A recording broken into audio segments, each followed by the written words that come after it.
प्यारे बच्चों, आपका स्वागत है रेशनल इंग्लिश क्लासेस में। आज हम लोग पढ़ेंगे मॉडल वर्ब्स माइट का प्रयोग के बारे में। इसके कुछ कंसेप्ट्स हम लोग लास्ट क्लास में पढ़ चुके हैं। आज हम लोग 3 कंसेप्ट्स को पढ़ेंगे। आप वीडियो को अंत तक देखिए ताकि तीनों कंसेप्ट्स आपको समझ में आए और एग्जाम में अच्छा से अच्छा अंक ला सकें। चले हम लोग शुरू करते हैं। वो 3 कंसेप्ट्स क्या है?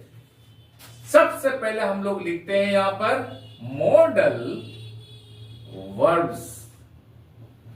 मॉडल वर्ब्स को मॉडल एक्सिव वर्ब भी कहते हैं या फिर मॉडल्स भी कहते हैं। इसका हम लोग पहला कंसेप्ट को पढ़ते हैं। पहला कंसेप्ट यह है, यदि काम होने की संभावना यानी पॉसिबिलिटी कम हो और अनसर्टेनिटी यानी डाउटफुल अनसर्टेनिटी या फिर अनिश्चितता अधिक हो तो वहां पर हम लोग माइट का प्रयोग कर सकते हैं। यदि फिर समझिए आप लोग, यदि किसी सेंटेंस में हम लोग ये देखते हैं कि किसी काम के होने की संभावना कम हो और डाउटफुल अनसर्टेनिटी अर्थात संदेह अधिक हो तो वहां पर हम लोग माइट का प्रयोग कर सकते हैं। इसको हम लोग एक अच्छा एग्जाम्पल के द्वारा समझ सकते हैं। क्या एग्जाम्पल है? जैसे हम लोग बोलते हैं आकाश में बादल देखे और हम लोग सोचते हैं, क्या अनुमान करते हैं कि वर्षा हो सकती है, तो हम लोग बोलते हैं इट मे रेन टुडे। यहां 50% चांस है वर्षा होने की। हो सकता है कि हवा का झोंका है, बादल उड़ जाए, वर्षा नहीं हो, 50% चांस है। और यहां लिखते हैं हम लोग इट माइट रेन टुडे। इससे क्या पता चलता है कि 30% चांस है, यानी अनसर्टेनिटी की मात्रा ज्यादा है, अनिश्चितता की मात्रा ज्यादा है। अगर हम यूज करते हैं इट में रेन टुडे तो 50% चांस है। अगर हम यूज करते हैं माइट का प्रयोग यूज करते हैं तो इसका अर्थ होता है कि कम चांस है, अर्थात 30% चांस है। तो वहां पर हम लोग माइट का प्रयोग कर सकते हैं। समझ गए इस कंसेप्ट को? दूसरा एग्जांपल लेते हैं कि मान लिया रोहित एक लड़का है, वो आने वाला था, तो रोहित में कम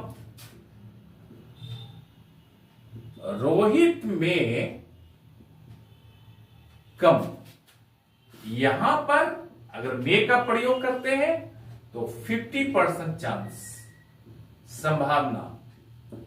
अगर हम लोग यहां पर माइट का प्रयोग करते हैं, ये क्या हुआ? 30% चांस, यानी अनसर्टेनिटी अनिश्चितता की मात्रा अधिक हो तो हम लोग माइट का प्रयोग करेंगे। और यह हम ये समझेंगे जहां माइट का प्रयोग हो तो 30% चांस है, जहां पर मे का प्रयोग हो यहां पर 50% चांस है। आप इस कंसेप्ट को अच्छी तरह से समझ गए होंगे। मे और माइट में क्या डिफरेंट है इस प्रयोग में। चले हम लोग अगला कंसेप्ट को लेते हैं। दूसरा कंसेप्ट यह है प्यारे बच्चों, यदि किसी सेंटेंस में माइट है प्लस वर्ब 3 अर्थात पास्ट पार्टिसिपल का प्रयोग हो। माइट है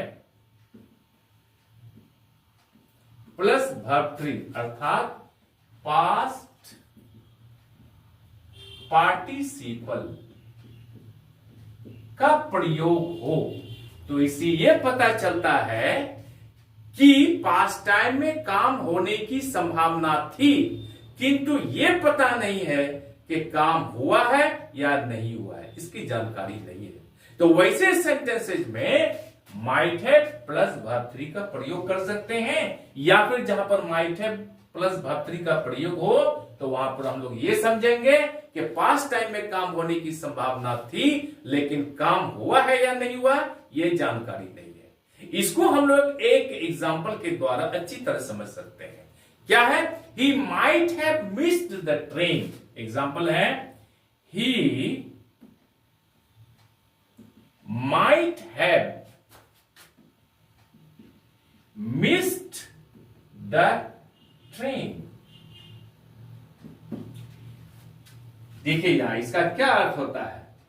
Perhaps he missed the train. He might have missed the train. यानी संभावना क्या थी पास्ट टाइम में कि वो उसकी ट्रेन छूट सकती थी, लेकिन छूटा है कि नहीं? पर अब शायद ही मिस द ट्रेन, शायद वो ट्रेन उसकी ट्रेन छूट गई होगी, लेकिन ये जानकारी नहीं है उसकी ट्रेन छूटी है या नहीं, ये पता नहीं है। वैसे सेंटेंस में हम लोग क्या करेंगे? माइट हैव प्लस वर्ब 3 का प्रयोग करेंगे। यहां पर यह पता चलता है कि पास्ट टाइम में काम होने की संभावना थी, लेकिन काम पूरा हुआ या नहीं हुआ है यह पता नहीं है। इसको हम लोग एक दूसरा एग्जांपल के द्वारा समझते हैं। He might have gone to college. He might have gone to college, यानी उसको कॉलेज जाने की संभावना थी, लेकिन गया है या नहीं गया है यह पता नहीं है। समझ गए? ही माइट हैव, जब might have plus verb 3, gun क्या है? गो, वेंट, गन, वर्ब 3 का प्रयोग किया गया है। इससे यह पता चलता है कि काम पूरा हुआ है या नहीं हुआ है, वो कॉलेज गया है या नहीं गया है, इसकी जानकारी नहीं है। तो वैसे सेंटेंस में हम लोग माइट हैव प्लस वर्ब 3 का प्रयोग करेंगे। ये भी कंसेप्ट क्लियर हो गया। अब प्यारे बच्चों तीसरा कंसेप्ट हम लोग पढ़ेंगे।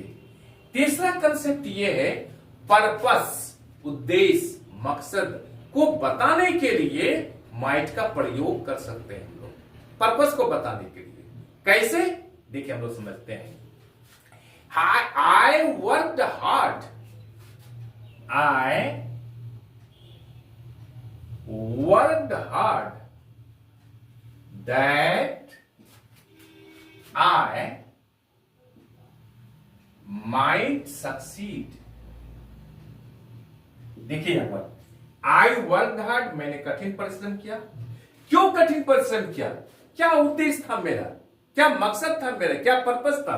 पर्पस था दैट, जिससे कि आई माइट सक्सीड, मैं सफल होऊं, मैं कामयाब हो जाऊं, यही मकसद था मेरा, यही उद्देश्य था। तो वैसे सेंटेंस में जहां पर्पस या फिर उद्देश्य को बताने के लिए बताने की आवश्यकता पड़े, तो वहां पर हम लोग माइट का प्रयोग कर सकते हैं।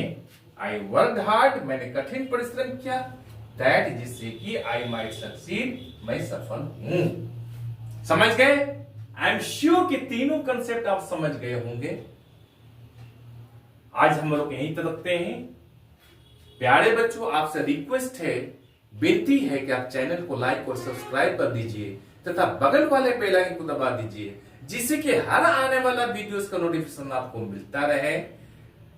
आप यदि चैनल को लाइक और सब्सक्राइब कर देते हैं तो इससे मेरा हौसला बढ़ता है, हिम्मत बढ़ता है। आज मैं जो भी हूं आप ही की सहायता से, आप ही की आशीर्वाद से यहां तक पहुंचा हूं।